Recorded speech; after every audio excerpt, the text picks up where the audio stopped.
Hello student, कैसे हैं आप लोग। आज हम बात करेंगे आपके लिए 10th क्लास का चैप्टर जो आपका सेकंड है पॉलिनॉमियल्स, उसमें ऑब्जेक्टिव सीरीज का पार्ट टू भी बच्चों आपके लिए काफ़ी इंपॉर्टेंट पार्ट है, क्योंकि प्रीवियस ईयर के अंदर कई बार एग्जामिनेशन में यहाँ से भी क्वेश्चन पूछे गए।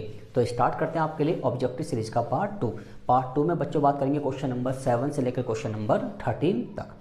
इससे पहले के जो 6 क्वेश्चन है बच्चों मैंने पार्ट 1 में कवर कर दिए हैं, उसका लिंक आपको डिस्क्रिप्शन में मिल जाएगा, आप वहां से भी वीडियो को देख सकते हैं। ये दोनों पार्ट बच्चों काफ़ी इंपॉर्टेंट है, क्योंकि टर्म 1 के एग्जामिनेशन में यहाँ से कई क्वेश्चन पूछे जाएंगे। ठीक है बच्चों, तो स्टार्ट करते हैं क्वेश्चन नंबर 7। बात करें बच्चों क्वेश्चन नंबर 7 की। क्वेश्चन नंबर 7 क्या है बच्चों, the zeros of the quadratic polynomial x square plus 99x plus 127 are. अब देखिए बच्चों, इस क्वाड्रेटिक इक्वेशन के हमें बताना है कि जो जीरोस होंगे बच्चों वो क्या होंगे, बोथ पॉजिटिव होंगे, बोथ नेगेटिव होगा, या वन पॉजिटिव वन नेगेटिव, या फिर नन ऑफ दीज। अब ध्यान से देखिए बच्चों, हमें पता है कि ये क्वाड्रेटिक इक्वेशन की स्टैंडर्ड फॉर्म होती है ए एक्स स्क्वायर प्लस का b x plus c equal to 0। ये हमारे पास क्वाड्रेटिक पॉलिनोमियल्स है। अब ध्यान देखिए बच्चों, जब भी आपके पास x का जो कोफिशिएंट होता है वो b होता है, एक्स स्क्वायर का जो कोफिशिएंट होता है वो a, और जो कांस्टेंट बचता है वो क्या होता है c। तो बच्चों देखिए, जब b और c दोनों क्या होते हैं बच्चों, पॉजिटिव होते हैं, b और c दोनों क्या होते हैं बच्चों, पॉजिटिव होते हैं, तो बोथ रूट्स आर नेगेटिव। तो इसके जब भी हम रूट्स निकालेंगे तो रूट्स क्या आएंगे, हमेशा नेगेटिव आएंगे। क्या आएंगे बच्चों, then roots are always negative. ठीक है बच्चों, तो कौन सा ऑप्शन ठीक है बच्चों, आपका बी ऑप्शन बिल्कुल करेक्ट है। इसको हम बताते हैं एग्जांपल के रूप में आपको। ठीक है बच्चों, मान लीजिए मेरे पास एक क्वाड्रेटिक इक्वेशन है x square plus 5x plus 6 equal to 0। ये मेरे पास क्या बच्चों, क्वाड्रेटिक पॉलिनोमियल से। अगर मैं इसके क्या बताऊँ बच्चों, फैक्टराइज करूँ तो देखिए क्या आएगा, एक्स स्क्वायर प्लस का 3x प्लस का 2x प्लस 6 इक्वल टू 0। इन दोनों में कॉमन क्या है बच्चों, x कॉमन है, तो x प्लस 3, यहाँ कॉमन क्या है बच्चों 2, यहाँ भी x प्लस 3 इक्वल टू 0। तो एक बॉक्स बन जाएगा x प्लस 3 का और एक बन जाएगा x प्लस 2 का। तो x प्लस 3 को 0 से कंपेयर करेंगे, एक बार x प्लस 2 को 0 से, तो यहाँ से x की वैल्यू क्या आएगी बच्चों, -2, और सिमिलरली यहाँ से भी क्या आएगी बच्चों, -3, यहाँ से -3, यहाँ से -2, तो दोनों रूट्स की वैल्यू क्या आ रही है बच्चों, नेगेटिव आ रही है। ठीक है बच्चों, तो आपको ध्यान रखना है कि जब भी आपके पास कोई भी क्वाड्रेटिक इक्वेशन हो और b और c दोनों टर्म क्या हो बच्चों, पॉजिटिव है, तो दोनों रूट्स की वैल्यू क्या आएगी, ऑलवेज नेगेटिव आएगी। अब बात करते हैं क्वेश्चन नंबर 8 की। The zeros of the quadratic polynomial x square plus के एक्स प्लस के इक्वल टू 0 एंड के डज नॉट इक्वल टू 0।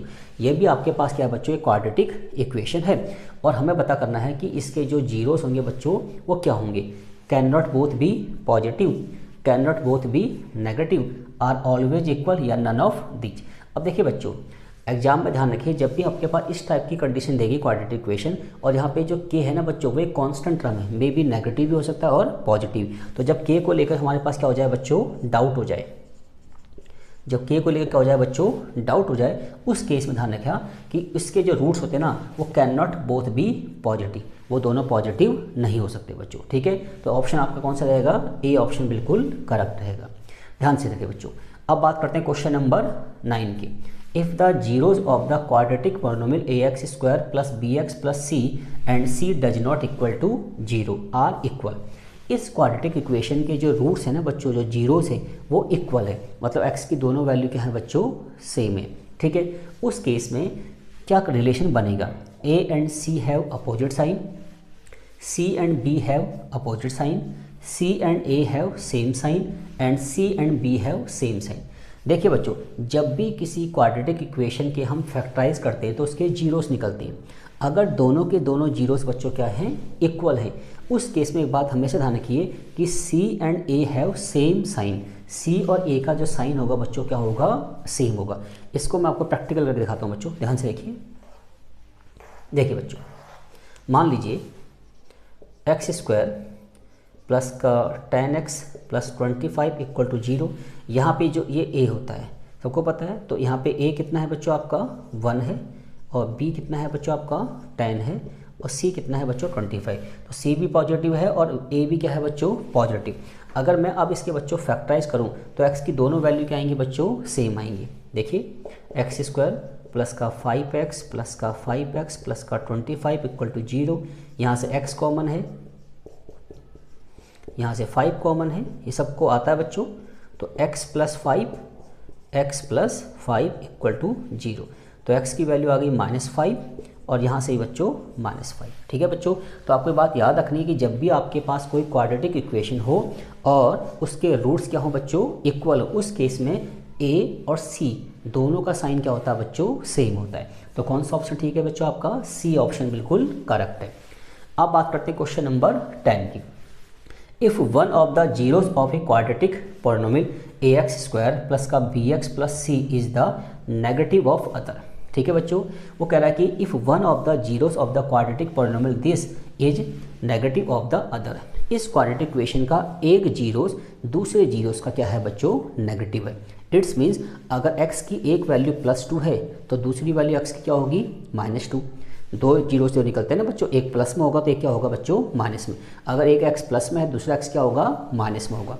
ऐसा कह रहा है। वो कब होता है बच्चों, number 1 has no linear term and constant term is negative, has no linear term and the constant term is positive, can have a linear term but the constant term is negative, और can have a linear term but the constant term is positive.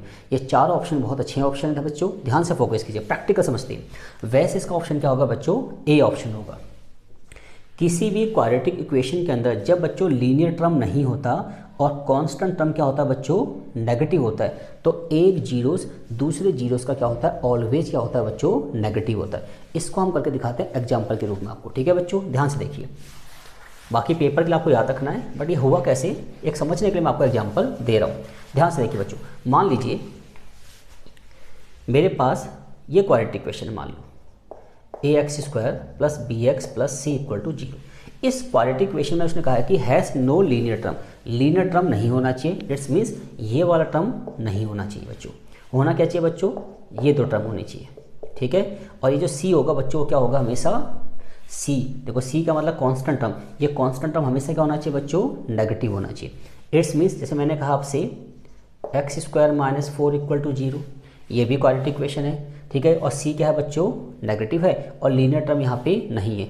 अगर इसके factorise करेंगे तो क्या आएगा, x + 2 x - 2।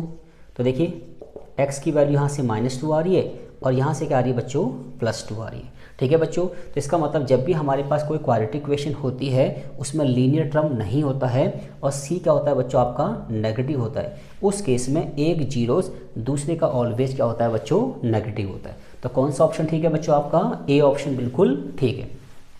अब बात करते हैं क्वेश्चन नंबर 11 की। If one zeros of 2x² minus का 3x plus k is reciprocal of other. एक जीरोस दूसरे जीरोस का क्या है बच्चों, रेसिप्रोकल है। इट्स मीन्स मान लीजिए किसी क्वाड्रेटिक इक्वेशन के मैंने फैक्टराइज करे, ठीक है, तो जीरोस निकाले। एक जीरोस मान लीजिए 2 आ गया तो दूसरा जीरोस क्या होगा बच्चों, 1/2। एक आ गया मान लीजिए -5, दूसरा आ गया -1/5। इसका मतलब एक जीरोस दूसरे का क्या है बच्चों, रेसिप्रोकल है। तो आपको k की वैल्यू फाइंड आउट करनी है। अब ध्यान से देखिए बच्चों, हमें पता है बच्चों जीरोस के बीच एक रिलेशनशिप का फॉर्मूला होता है। हमारे पास ये क्वाड्रेटिक इक्वेशन है ax² plus bx plus c equal to 0। तो हमें पता है कि इसके जो जीरोस होते हैं बच्चों वो अल्फ़ा और बीटा होते हैं। और अल्फ़ा और बीटा मतलब जीरोस के बीच एक रिलेशनशिप होता है, alpha plus beta equal to -b/a, और एक होता है alpha beta equal to c/, ये ऑलवेज क्या आता है बच्चों, इक्वल आता है। अब उन्होंने क्या कहा है बच्चों कि इसका एक जीरोस दूसरे का रेसिप्रोकल है। इट्स मीन्स अगर एक अल्फ़ा है तो दूसरा 1/α होगा। तो हम इन दोनों में से किसी से भी कर सकते हैं, ये ज़्यादा आसान है बच्चों। तो फर्स्ट को हमने अल्फ़ा मान लिया और जो बीटा जो सेकंड रूट्स है उसको हमने मान लिया इसका रेसिप्रोकल, मतलब 1/α हो जाएगा। और c की वैल्यू क्या है बच्चों, सबको पता है कि किसी क्वाड्रेटिक इक्वेशन में x² का जो कोफिशिएंट होता है वो a, x का जो कोफिशिएंट होता है वो b, और जो कांस्टेंट बच जाता है वो c। तो c की वैल्यू कितनी है बच्चों, k, और अपॉन में क्या है 2। तो अल्फ़ा से अल्फ़ा कट गया तो 1 = k/2, तो k की वैल्यू क्या आ गई बच्चों, 2 आ गई। तो कौन सा ऑप्शन ठीक है आपका, ए ऑप्शन बिल्कुल करेक्ट है। अब बात करते हैं क्वेश्चन नंबर 12 की। Find the sum of the zeros of the given polynomial. ये हमारे पास एक पॉलिनोमियल इक्वेशन दे रखी है और हमें क्या करना बच्चों, इसके सम ऑफ द जीरोस निकालने। सम ऑफ द जीरोस का मीनिंग क्या है बच्चों कि अगर हम इस क्वाड्रेटिक इक्वेशन के फैक्टराइज करें तो x की 2 वैल्यू आएंगी, वो दोनों वैल्यू क्या कहलाएंगे बच्चों, इसके जीरोज़। अगर मैं दोनों वैल्यू को प्लस कर दूं तो क्या निकल जाएगा, सम ऑफ दी जीरोज़। तो इसकी एक ट्रिक होती है बच्चों, एल्फा प्लस बीटा क्या होता है बच्चों, सम ऑफ जीरोज़, और अल्फा बीटा क्या होता है बच्चों, प्रोडक्ट ऑफ जीरोज़। तो अगर आपको किसी भी क्वाड्रेटिक इक्वेशन में सम ऑफ जीरोज़ निकालना है तो हम डायरेक्ट निकाल सकते हैं माइनस का बी अपॉन ए। और यहाँ पे ए कितना है बच्चों 2, बी कितना है बच्चों 5 और सी कितना है बच्चों 3। तो सम ऑफ दी जीरोज़ क्या निकलेगा बच्चों, साइन माइनस का आएगा, और बी अपॉन ए, और बी की वैल्यू कितनी है बच्चों +5 और ए की वैल्यू कितनी है बच्चों 2। तो ऑप्शन क्या आ जाएगा, माइनस का 5/2। तो कौन सा ऑप्शन ठीक है बच्चों, देखिए यहाँ ये भी 5/2 है, ये भी 5/2, तो मान लीजिए इसको हम माइनस का 5/2 कर देते हैं, तो ऑप्शन कौन सा ठीक हो जाएगा बच्चों, आपका बी ऑप्शन बिल्कुल करेक्ट हो जाएगा। ठीक है बच्चों, अब बात करते हैं क्वेश्चन नंबर 13 की। Find the product of the zeros of this. इस क्वाड्रेटिक पॉलिनोमियल्स का हमें क्या निकालना है, प्रोडक्ट ऑफ जीरोस। इसकी भी ट्रिक है बच्चों, अगर हमें किसी क्वाड्रेटिक इक्वेशन में जीरोस का क्या निकालना है, प्रोडक्ट, तो इक्वल टू किसके बराबर होता है, सी अपॉन ए। और सी क्या होता है बच्चों, एक्स स्क्वायर का जो मल्टीपल होता है वो ए होता है, एक्स का जो मल्टीपल होता है वो बी, और जो कांस्टेंट बच जाता है वो सी। तो हम कह सकते हैं कि अल्फा बीटा जो होता है सी अपॉन ए, और सी की वैल्यू कितनी है बच्चों 3 और ए की वैल्यू कितनी है 4। तो आपका आंसर आ जाएगा 3/4। तो कौन सा ऑप्शन ठीक है बच्चों, आपका ए ऑप्शन बिल्कुल ठीक है। तो इस तरीके से बच्चों हमने पॉलिनोमियल्स के अंदर ऑब्जेक्टिव सीरीज का पार्ट 2 भी बच्चों कंप्लीट कर लिया, और उम्मीद है कि चीज़ें आपको समझ में आ गई होंगी। और स्टूडेंट, अगर आपको मेरी वीडियो अच्छी लगी तो इसको लाइक कीजिए, शेयर कीजिए एंड सब्सक्राइब कीजिए। Thank you guys.